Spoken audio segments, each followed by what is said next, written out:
The autumn sun hung like a coin on fire, as Tabitha Reynolds stood at the edge of her withering cornfield, watching the world turn golden and feeling her heart turn to ash. The letter crumpled in her fist had arrived 3 days prior, but the words still burned.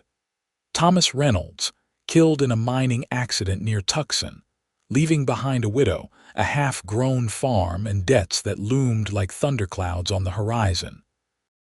It was 1886, and Naco, Arizona Territory, was unforgiving to a woman alone.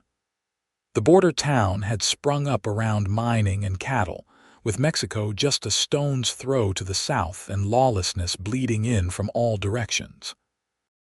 Tabitha had come west with Thomas 5 years ago, both of them barely 20 and full of dreams as vast as the desert sky. Now at 25, she stood alone with calloused hands and 30 acres that wouldn't yield enough to keep the bank at bay. The corn rustled in the breeze, taunting her with what might have been. Thomas had planted these fields in spring, his last gift to their future. "This harvest will set us right," he'd promised before leaving for the mining job that would bring in cash while the crops matured. Now neither Thomas nor the harvest would save her. Tabitha wiped sweat from her brow and turned toward the small farmhouse they'd built together. Its weathered boards seemed to sag under the weight of her new reality. Inside, she stared at their meager savings and calculated how long she could last.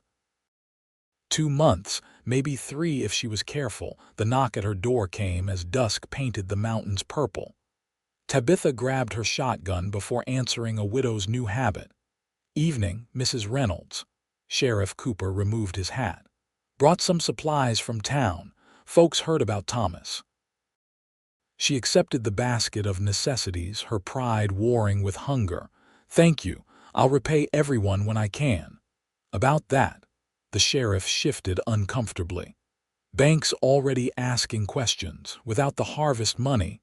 "I know what happens without the harvest money." Tabitha's voice remained steady though her insides quivered. "I'll figure something out." After the sheriff left, Tabitha sat at her kitchen table until the lamp burned low, writing letters to distant relatives who might take her in. Each plea felt more desperate than the last. Morning brought no solutions, but it did bring a stranger. Tabitha was attempting to repair irrigation channels when the sound of hoofbeats made her straighten, shielding her eyes against the sun. The rider approached slowly, giving her plenty of time to retreat to the house if needed. He rode a Palomino stallion, his broad-shouldered frame dressed in a dusty canvas coat despite the heat. As he drew closer, she noticed the rifle secured to his saddle and the way his eyes scanned the property with practiced precision. "Morning, madam." He tipped his hat, revealing brown hair streaked with sun gold. His face was weathered but not old, perhaps 30 years of hard living etched into otherwise youthful features. "Name's Wade Lawson. I'm looking for work." Tabitha leaned on her shovel. "You're looking in the wrong place, Mr. Lawson. I've got no money to hire help." His blue eyes assessed the failing crops. "Word in town is you lost your husband before harvest." The bluntness of his statement stung. "Word travels fast. It's a small place." He dismounted without invitation, boots sending up puffs of dust as he approached the withering cornfield. "These plants aren't dead yet, just neglected." "I'm doing what I can," she snapped. Wade Lawson studied her then, taking in her mud-spattered dress, her sun-reddened arms, and the determination that straightened her spine despite exhaustion. "I can help," he said simply. "I told you I can't pay. I'm not asking for money, not yet." He gestured to the field. "I need somewhere to stay for a while. You need hands that know farming. We could help each other." Tabitha gripped the shovel tighter. "Why would a stranger offer that? I've been riding for months. Need to stop somewhere before winter." His gaze traveled to the mountains. "And I've been where you are, lost everything once. Someone help me then. So this is charity. Her pride bristled. Wade smiled, a brief flash of warmth in his otherwise serious face. This is survival, Mrs. Reynolds, for both of us. Tabitha studied him, weighing danger against desperation. A woman alone inviting a male stranger to stay was scandalous at best, dangerous at worst. But without help, she'd lose everything anyway. You can sleep in the barn, she decided. First sign of trouble, you're gone. Wade nodded. Fair enough. He looked out at the fields again, calculating. We've got maybe 6 weeks before first frost. It won't be a full harvest, but we might save enough to get you through winter. The bank won't wait for winter. They want their payment next month. Wade unhitched his saddlebags. Then we work faster. By sundown, Tabitha's arms ached from labor she'd never done before. Wade had worked methodically, showing her how to properly irrigate the dying corn and which plants might still be salvageable. His knowledge surprised her. Where did you learn farming? She asked as they sat on the porch, eating a simple meal of beans and cornbread. Wade took a long drink of water before answering. Grew up on a farm in Missouri. Left when I was 17 to become a cowboy. She'd noted his easy way with horses and the worn Colt revolver he carried. To fight in a war that was already ending. His tone discouraged further questions, and they finished their meal in silence. Days stretched into a week, and Wade proved himself invaluable. He rose before dawn, mended fences, repaired the roof that had leaked since spring, and somehow coaxed life back into dying crops. Tabitha worked alongside him, learning things Thomas had never taught her about the land. Your husband wasn't much of a farmer, Wade observed one afternoon as they cleared irrigation channels. Tabitha straightened, bristling. He was trying. We both were. Wade's expression softened. I meant no disrespect, just that these fields weren't set up right from the start. Ground's too hard here for corn without proper preparation. The truth of his words didn't lessen their sting. Thomas had been a dreamer, always certain the next plan would bring success. The farm had been his biggest dream, but he'd had no more knowledge of agriculture than she did. What should we plant next year? She asked, then caught herself. What should I plant, I mean? Wade looked across the struggling field, thoughtful. Wheat might do better, or sorghum, something that can handle the dry. The simple conversation about future plantings lodged in Tabitha's throat. For the first time since Thomas's death, she was thinking beyond survival, beyond tomorrow. The second week brought trouble. Tabitha was gathering eggs when 3 riders approached. She recognized Silas Morgan, the bank manager, flanked by 2 men she'd seen lounging outside the saloon in Naco.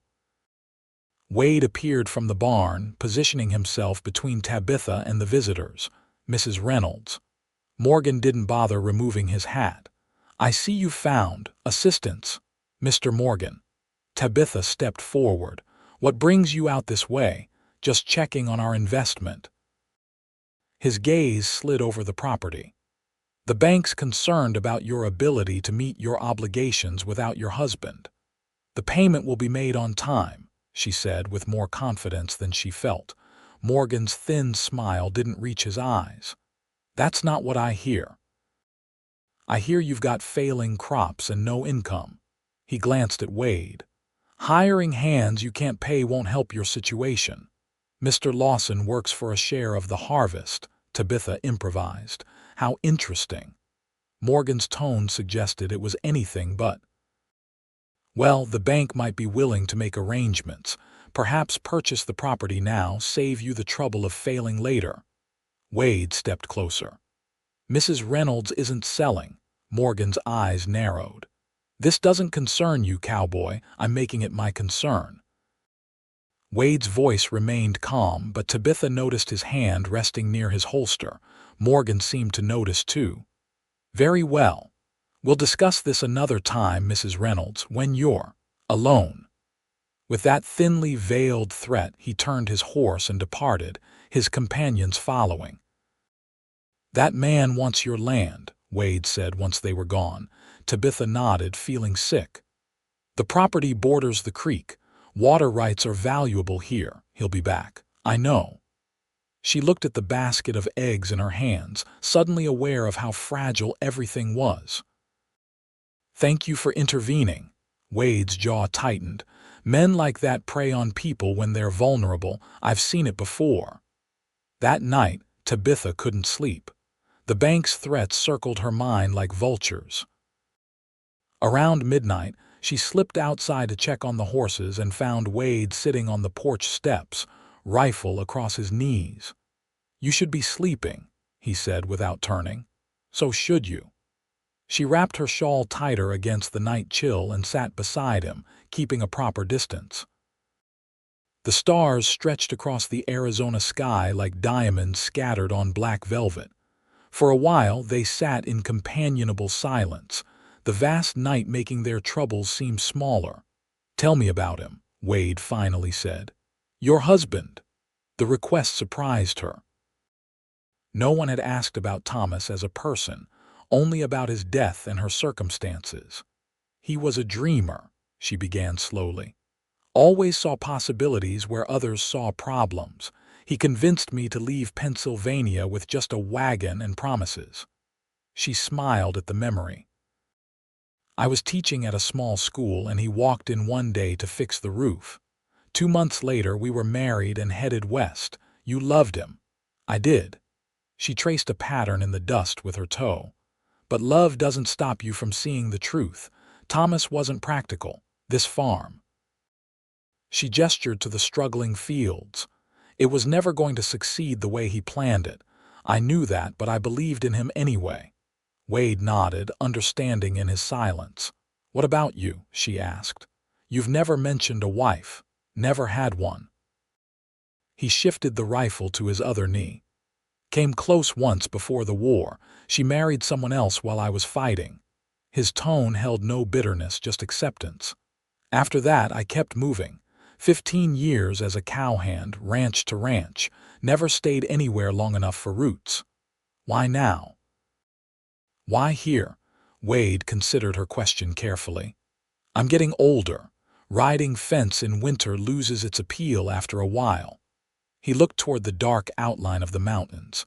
"And I'm tired of never belonging anywhere." His honesty created a bridge between them, and Tabitha found herself sharing things she'd never told anyone, her fears about failing. Her guilt over feeling relieved that Thomas's risky schemes were ended. Her terror of facing the world alone. The weeks that followed fell into a rhythm.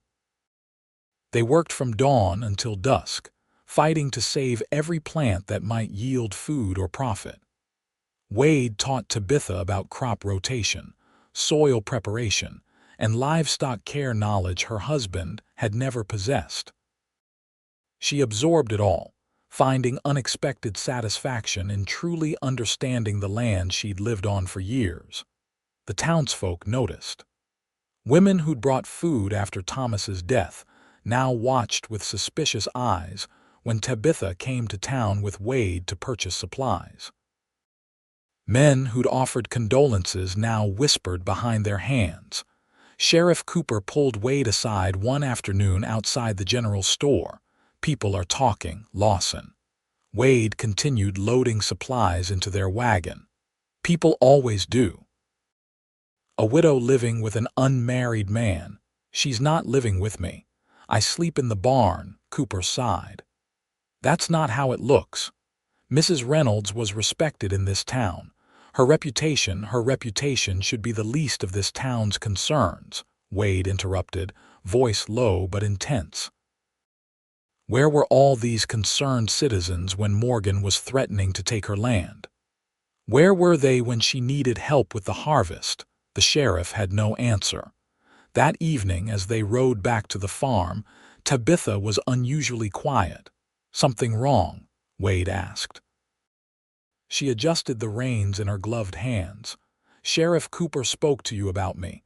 Wade glanced at her sharply. "You heard." Enough. Her cheeks colored slightly. He's right, people are talking, let them. It's not that simple, she sighed. A woman's reputation is all she has out here. If I lose that. Wade pulled his horse to a stop, forcing Tabitha to halt beside him. Is that what you're worried about? What people think? No, yes. She met his eyes directly. I'm worried about surviving, about keeping my land. But I'm also worried about living in a town where people look at me like I'm. She trailed off. Like you're what? Human. A woman who needs help and accepted it. His voice softened. Tabitha, you've done nothing wrong. It was the first time he'd used her given name, and it hung in the air between them, changing something fundamental. I should move on, he said finally. After the harvest. The thought of him leaving created a hollow feeling she wasn't prepared for. The farm still needs work. You can hire help with the harvest money. She nodded, unable to argue but unwilling to agree. They rode the rest of the way in silence. The next morning brought rain, the first in weeks. They stood on the porch watching it soak the thirsty fields, a silent blessing on their efforts. The air smelled of wet earth and possibility. This could save us, Wade said, genuine hope in his voice.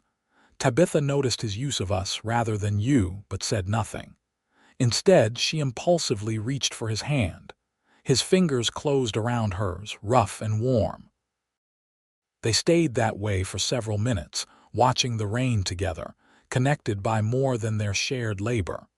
The rain continued for 2 days, a gentle soaking that breathed life into the struggling crops. On the third morning, Wade and Tabitha walked the fields, assessing the transformation. We might get half a yield, Wade said, examining a cornstalk with new vigor. Maybe more if we're lucky. Enough for the bank payment, possibly. It'll be close. Tabitha studied him as he worked, noticing how the weeks of labor had hardened muscles already lean from years of riding. His face had tanned darker, and when he smiled something he did more frequently now, it transformed his serious features. She found herself watching him when he wasn't looking, noticing things a proper widow shouldn't. The way his shirt stretched across broad shoulders, how gracefully he moved despite his size, the gentleness of his hands when treating an injured calf. Wade never mentioned leaving again, and she never brought it up. They worked side by side, preparing for a harvest that would determine both their futures. September brought cooler nights and the promise of autumn. The corn had recovered remarkably, and while it wouldn't be the bumper crop Thomas had dreamed of, it would yield enough to matter. As they worked together one evening, repairing a fence section damaged by wind, Tabitha found the courage to ask the question that had plagued her. Why did you really stop here, Wade? Of all the farms, all the places you could have offered your help, why mine? His hand stilled on the fence post he was setting. I heard about you in town. A widow trying to save her farm alone. It reminded me of my mother after my father died. He looked at her directly. And I was tired of drifting, needed somewhere to stop, even if just for a season. And now, she held her breath waiting for his answer. Before he could respond, hoofbeats interrupted. 3 riders approached at a gallop, and Tabitha recognized Morgan's men from town. Wade moved in front of her, hand dropping to his holster. Get to the house. I'm not leaving you out here alone. The riders pulled up, dust billowing around their horses. The leader, a man called Dawson known for drinking and brawling, grinned unpleasantly. Well, if it ain't the widow and her hired man. What do you want, Dawson? Wade's voice was calm but alert. Mr. Morgan sent us to check on his property. Dawson's eyes lingered insultingly on Tabitha. Seems the widow's payment is coming due and he's concerned about his investment. The payment will be made, Tabitha said firmly. Once we harvest. Dawson dismounted, his companions following suit. Thing is, Mr. Morgan doesn't think that's likely. Thinks maybe the widow needs help managing things. He took a step closer, especially with questionable characters around. Wade's hand tightened on his gun. "I suggest you get back on your horses." "Or what, cowboy?" Dawson moved with surprising speed, shoving Wade hard. What happened next was a blur. Wade stumbled back but recovered quickly, his fist connecting with Dawson's jaw with a sickening crack. The other two men rushed forward. One grabbed Tabitha's arm while the other swung at Wade. Tabitha twisted free and ran for the house, hearing the sounds of fighting behind her. She grabbed Thomas's shotgun from above the door and raced back outside to find Wade battling all three men. Blood streaked his face, but he fought with controlled fury. "Enough!" Tabitha leveled the shotgun. "Next man that raises a fist gets buckshot." The fighting paused, all four men breathing hard. "You're making a mistake, Mrs. Reynolds." Dawson spat blood onto the dirt. "Morgan will have this land one way or another." "Not today, he won't." She kept the shotgun steady. "Get off my property." The men retreated, mounting their horses with dark promises in their eyes. As they rode away, Wade wiped blood from his split lip. "You should have stayed in the house and let them beat you senseless." "No." She lowered the shotgun. "Come inside. I need to clean those cuts." In the kitchen, Tabitha dabbed at the gash above Wade's eye with a wet cloth. He sat still under her ministrations, his breathing gradually slowing. "They'll be back," he said. "With more men, I know." She cleaned dried blood from his cheekbone, her touch gentle. "Morgan won't stop until he has this land." Wade caught her wrist, stilling her movements. "We need to harvest now. Whatever's ready, we take it. The rest we leave. But we'll lose half the yield, better half than none." His blue eyes held hers. "If we wait, they'll destroy the crops. You know that." Tabitha nodded slowly, realization settling like a stone. "We'll start tomorrow." That night, she lay awake thinking of Wade sleeping in the barn, wondering if Morgan's men would return under cover of darkness. Around midnight, she heard a sound that sent her heart racing, a horse approaching. She grabbed the shotgun and crept to the window. In the moonlight, she saw a single rider dismount at the barn. Before panic could take hold, she recognized Sheriff Cooper. Wrapping a shawl around her nightgown, she hurried outside. The sheriff and Wade stood in conversation, their voices low but urgent. "What's happening?" she asked as she approached. Cooper looked grim. "Morgan's gathered men. They're planning something tomorrow. I don't know what exactly, but it's not good." Wade's face hardened. "How many?" "6, maybe 7. Too many for you to fight alone." Cooper shifted uncomfortably. "I can't officially intervene without cause, but I thought you should know." After the sheriff departed, Tabitha and Wade stood in the yard, the moon casting long shadows around them. "We need to leave," Wade said finally. "Pack what you can carry. We'll go before dawn." "Leave." The word felt like betrayal in her mouth. "This is my home, Wade. Everything Thomas and I worked for. It's not worth your life." He stepped closer, his face etched with concern in the moonlight. "Morgan is dangerous. These men won't hesitate to hurt you to get what they want. So we just surrender, let them take everything." Anger flared, hot and sudden. "No, we harvest what we can tomorrow and stand our ground." "Tabitha, I'm not running." Her voice broke. "I can't. Not again. We left everything once for Thomas's dream. I won't be uprooted again." Wade studied her for a long moment, then nodded slowly. "All right. We stay and fight, but we do it smart." They worked through the night, harvesting what corn was ready, hiding it in the root cellar beneath the barn.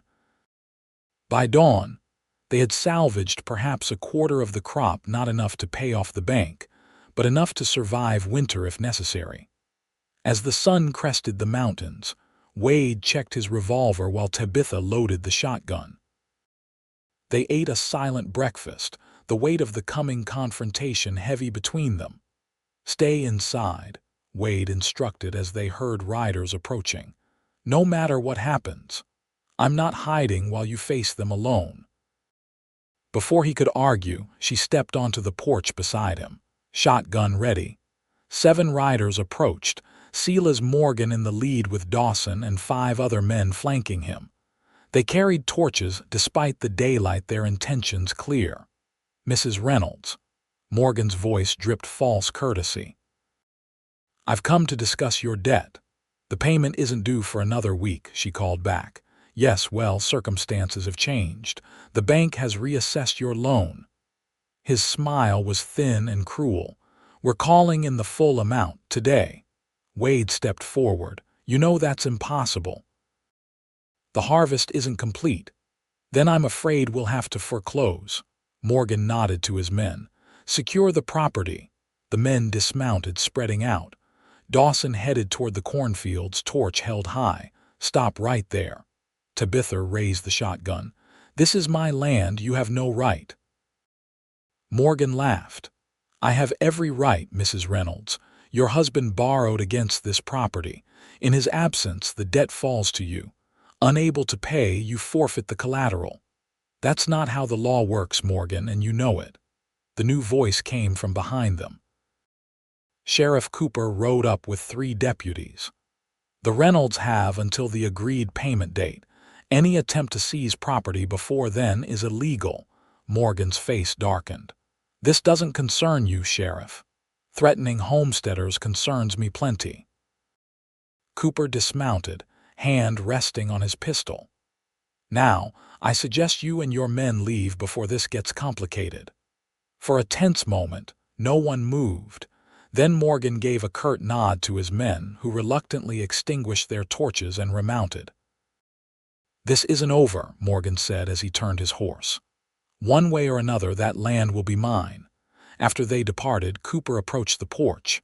"You two all right?" Tabitha nodded, relief making her light-headed. "Thank you." "Don't thank me yet. Morgan's right, this isn't over." Cooper looked troubled.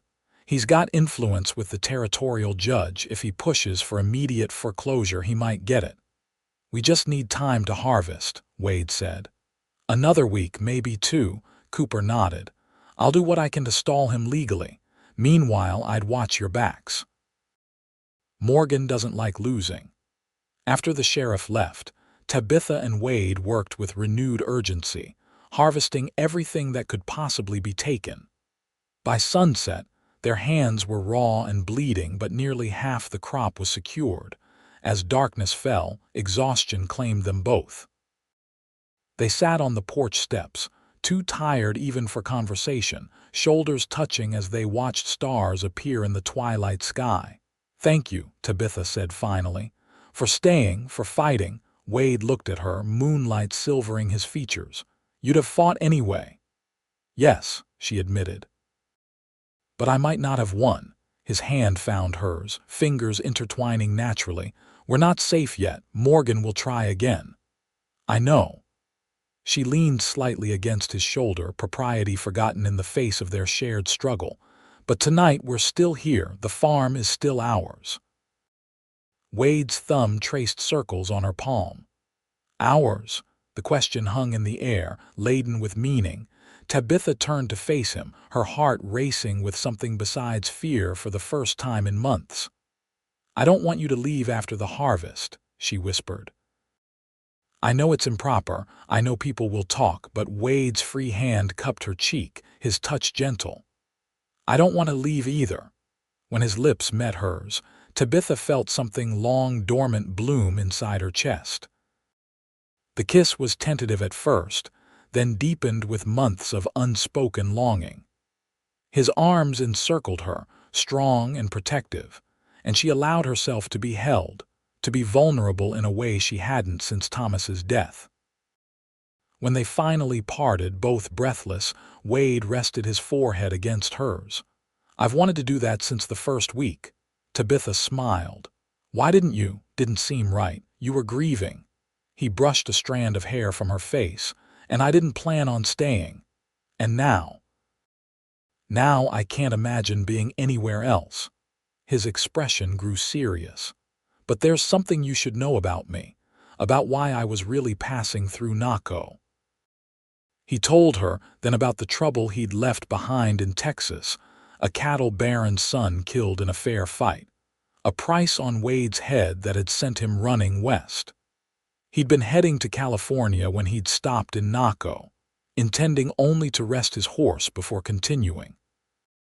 "I'm not proud of running," he admitted, "but staying meant hanging and I wasn't ready to die."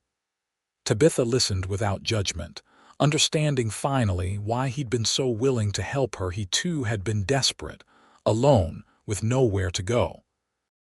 "It doesn't change how I feel," she said when he finished. "We all have pasts, Wade. What matters is what we do now." The following days were a blur of harvesting, drying corn, and watching for Morgan's return. Word came from town that Morgan was indeed petitioning the territorial judge for immediate foreclosure, claiming the property was being neglected, and the loan had become high risk. Sheriff Cooper rode out with the news. "Judge Ellis arrives next week. Morgan's got his ear, I'm afraid." "Will we get a fair hearing?" Tabitha asked. Cooper's hesitation was answer enough. "Ellis owes Morgan for campaign support, but if you can show you've got the means to pay—" "We'll have enough," Wade assured him, though privately he and Tabitha had calculated that the partial harvest would fall short of the payment. After Cooper left, they sat at the kitchen table, the ledger open between them. The numbers were unforgiving. "We need another $50, Tabitha said, the sum insurmountable. Wade stared at the figures, then looked up with sudden resolve. "There's a way." The next morning, he rode to a neighboring ranch where he'd heard they needed experienced hands for a cattle drive. The pay was good. Dangerous work usually was, but it would mean leaving Tabitha alone for at least 4 days. "I don't like it," she said as he prepared to ride out with the drive. "Morgan could come back while you're gone. Cooper promised to check on you daily." Wade adjusted his saddle bags. "And the shotgun is loaded. Use it if you have to." He pulled her into an embrace, kissing her with an intensity that spoke of his reluctance to leave. 4 days. Then I'll be back with enough to pay the bank and start fresh." The cattle drive was brutal 18-hour days pushing stubborn beeves across rough terrain, sleeping in 2-hour shifts, and eating meals so hasty they barely registered. But Wade pushed himself harder than anyone, earning both the respect of the trail boss and the promised bonus for early delivery. On the 4th day, with payment secured in his pocket, he rode toward Tabitha's farm with renewed hope. They would face the judge together, pay the bank, and then— Well, they hadn't discussed what came after, but Wade had ideas that involved a ring and promises of forever. He was still 2 miles from the farm when he saw the smoke. Black and thick, it rose from the direction of the Reynolds property, turning the afternoon sky dark. Panic seized him, and he urged his horse to a gallop, praying he wasn't too late. The scene that greeted him was chaos. The barn was fully engulfed, flames leaping hungrily toward the afternoon sky. The farmhouse stood intact, but smoke poured from broken windows. Morgan's men were visible in the distance, riding away from the destruction they'd wrought. "Tabitha!" Wade's voice tore from his throat as he dismounted and ran toward the house. "Tabitha, where are you?" For one terrible moment, there was no answer. Then he heard it coughing from behind the house. He raced around to find Tabitha on her knees in the vegetable garden, soot blackening her face and hair, a pistol clutched in one trembling hand. "Wade," she looked up, disbelief and relief washing over her features. "You're back." He fell to his knees beside her, gathering her into his arms. "Are you hurt? What happened?" "Morgan," she coughed again, her voice raspy from smoke, "came with his men, said the judge ruled in his favor that the property was forfeit." Tears cut clean tracks through the soot on her cheeks. "I tried to stop them. They burned the barn first. I saved what I could from the house before they set it on fire too." Wade held her tighter. "The corn, the harvest, Gone, all of it. Her body shook with suppressed sobs. I'm sorry, I failed. No. Wade tilted her chin up to meet his gaze. You're alive. That's all that matters. Sheriff Cooper arrived shortly after, horror evident on his face as he surveyed the damage. My God, Morgan's gone too far this time. You said you'd watch over her. Wade's voice was dangerously quiet. I was in Tucson. Cooper had the decency to look ashamed. By the time I got word and rode back, this had already happened. What about the judge? Tabitha says Morgan claimed he had a ruling. Cooper shook his head. Judge Ellis hasn't even arrived yet. Morgan lied. The fire eventually burned itself out, leaving charred ruins where a life had been built. Tabitha stood amidst the destruction, her face blank with shock. Everything was gone: the crops, the barn, most of their possessions. Even the home she'd shared with Thomas was damaged beyond reasonable repair. What do we do now? She asked as night fell, her voice small in the vast darkness. Wade took her hand, leading her away from the smoldering remains toward his waiting horse. We go to town. Find rooms for the night. Tomorrow we'll figure out the rest. There's nothing left to figure out. Bitterness crept into her tone. Morgan won. No. Wade's voice was firm. This isn't over. In Naco, news of the Reynolds farm burning spread quickly. The hotel owner offered them rooms at no charge, the town's guilt manifesting in small kindnesses now that it was too late.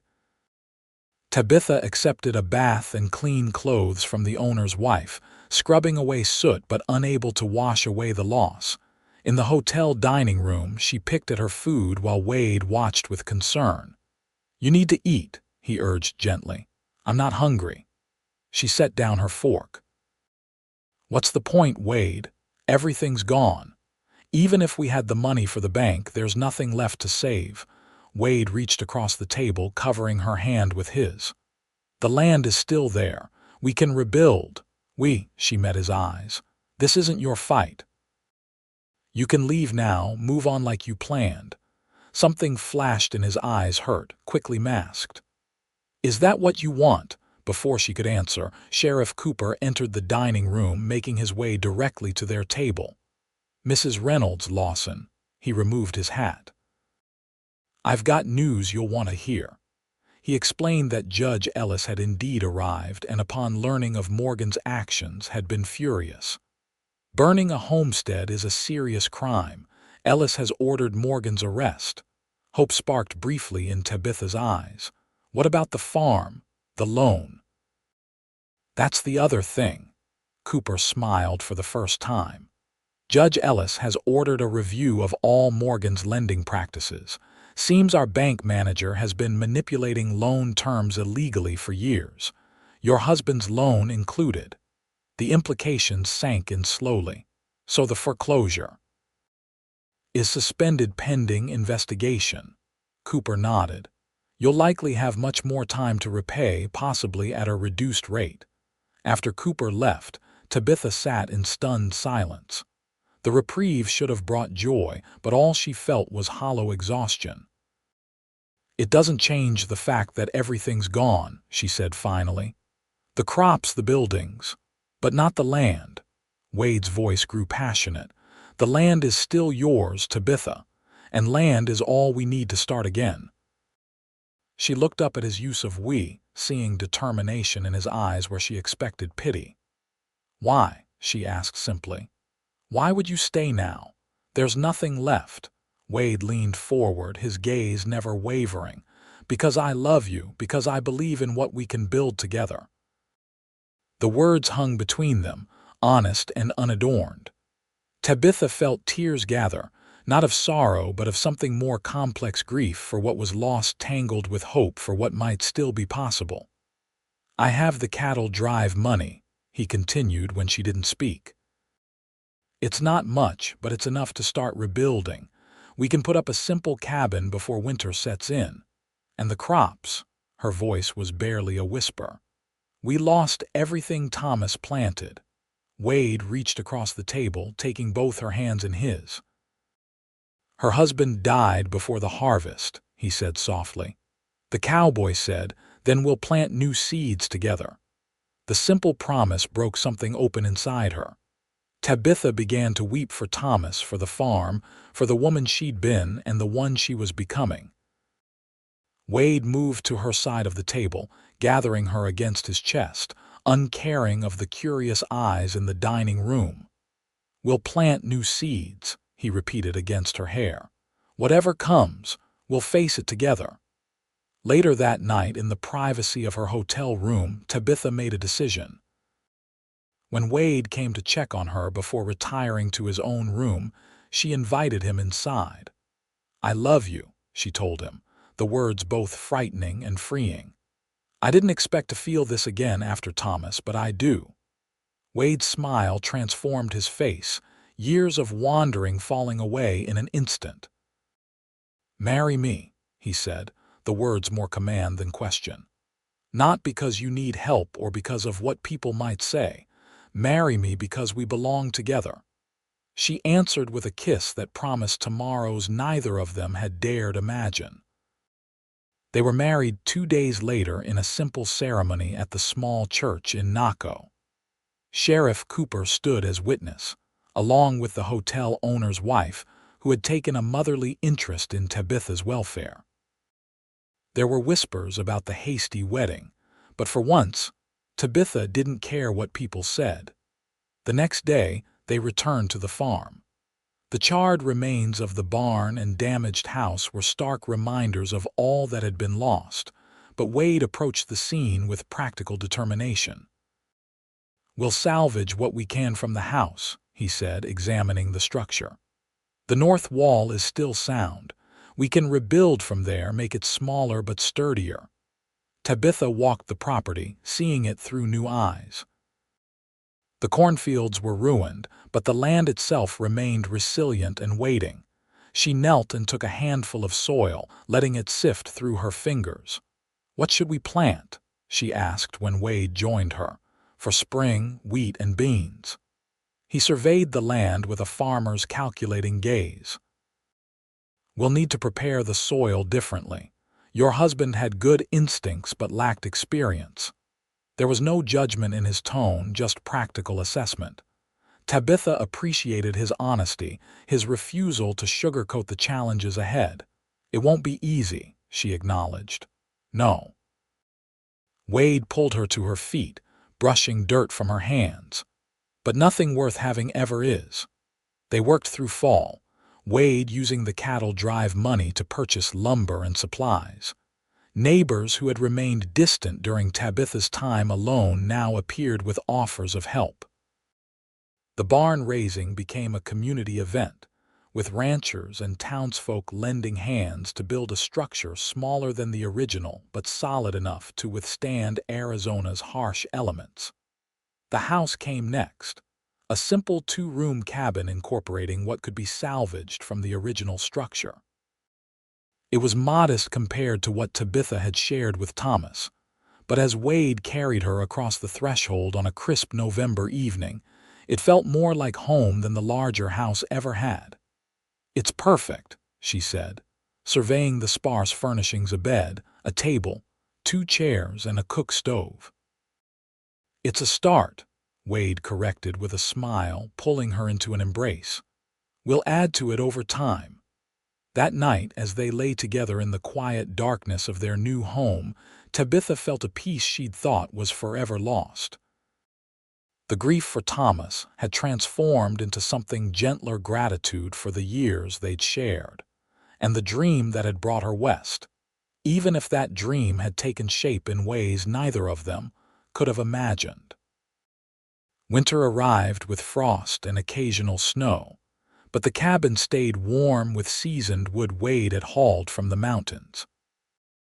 They spent the cold months planning for spring, Wade drawing diagrams of crop rotations and irrigation improvements, Tabitha learning to keep proper farm records, something Thomas had neglected. In January, Morgan's trial began in Tucson. Wade and Tabitha traveled there to testify, staying in a modest hotel during the proceedings. The former bank manager looked smaller somehow, his arrogance diminished by the prison clothes and shackles. The evidence against him was substantial. Not only had he attempted to seize the Reynolds property illegally, but records revealed years of similar schemes targeting vulnerable homesteaders. When the verdict came guilty on all counts, Tabitha felt not triumph, but relief that one chapter of their struggle was truly finished.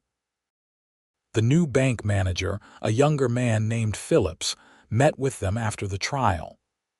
"Mrs. Lawson, Mr. Lawson," he greeted them formally. "I've reviewed your loan situation. In light of the circumstances, the bank is prepared to offer new terms." The revised agreement extended their repayment period and reduced the interest substantially. It wasn't forgiveness, but it was fair, something the original loan had never been. Spring arrived with promise, turning the desert landscape green with new growth.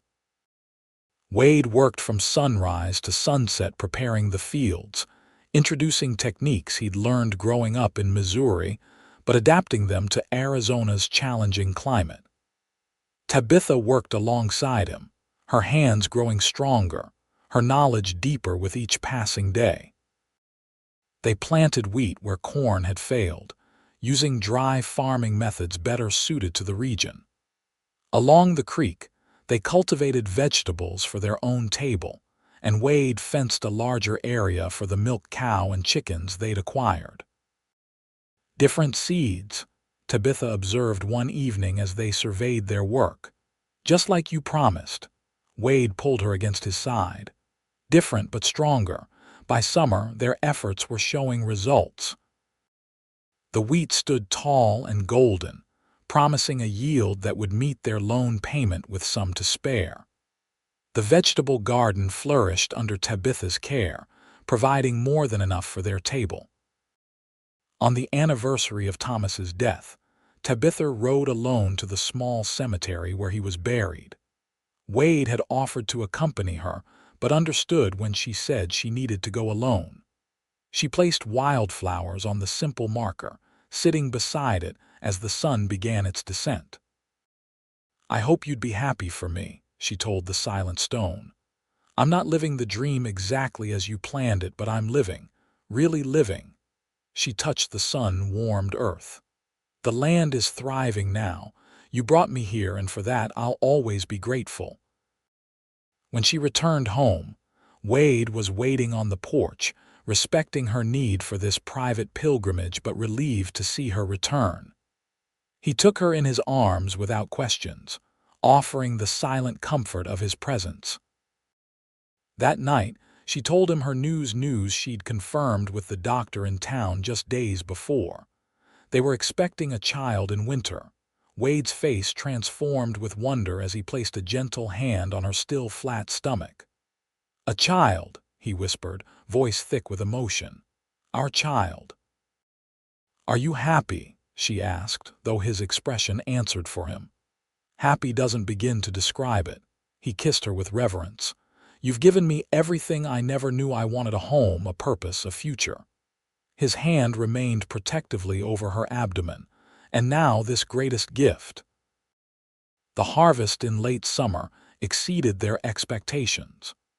With the wheat sold and debts paid, they had enough remaining to add a proper bedroom to the cabin before winter, necessary preparation for their growing family. Word spread about the success of the Lawson farm, and neighboring homesteaders began seeking Wade's advice on dry farming techniques. Tabitha found herself hosting informal gatherings where women exchanged practical knowledge about desert gardening and food preservation. The community that had once whispered behind their backs now looked to them as examples of resilience and innovation. The past wasn't forgotten. Thomas's dreams and sacrifice remained part of their story, but it no longer defined their future. On a cold February morning in 1888, their son was born, William Thomas Lawson, named for both the grandfather he would never meet and the father whose love had helped create a new beginning. Tabitha held their child while Wade sat beside them on the bed, his face a mixture of pride, love, and disbelief at their good fortune. "He's perfect," Wade whispered, touching a gentle finger to his son's tiny hand. "He is," Tabitha agreed, watching as the baby's fingers curled reflexively around his father's. "Our new seed, the best one we've planted yet." As spring returned to the Arizona territory, the Lawson farm flourished with new life. Fields once struggling now yielded abundant crops. The expanded cabin rang with a child's laughter, and plans were already underway for further improvements: a larger barn, an orchard of drought-resistant fruit trees. One evening, as the setting sun painted the desert in shades of gold and purple, Wade and Tabitha stood on their porch, William sleeping peacefully in his mother's arms. The wheat fields stretched before them, young green shoots reaching toward the sky with stubborn determination that mirrored their own journey. "Sometimes I can hardly believe how much has changed in 2 years," Tabitha said, leaning against her husband's solid strength. Wade's arm tightened around her shoulders. "Change is the only constant in life. The question is whether we fight it or grow with it." She smiled up at him. "We grew, like those wheat fields." He nodded toward the gently swaying stalks. "Bend but don't break, that's the secret." As darkness fell, they remained on the porch, watching stars appear in the vast Arizona sky. Their story of loss transformed to love, of endings becoming beginnings, was written in the land they cultivated together, and the child they created from that love. New seeds, planted in faith and tended with determination, had yielded a harvest richer than either could have imagined when fate first brought them together on a failing farm in Naco.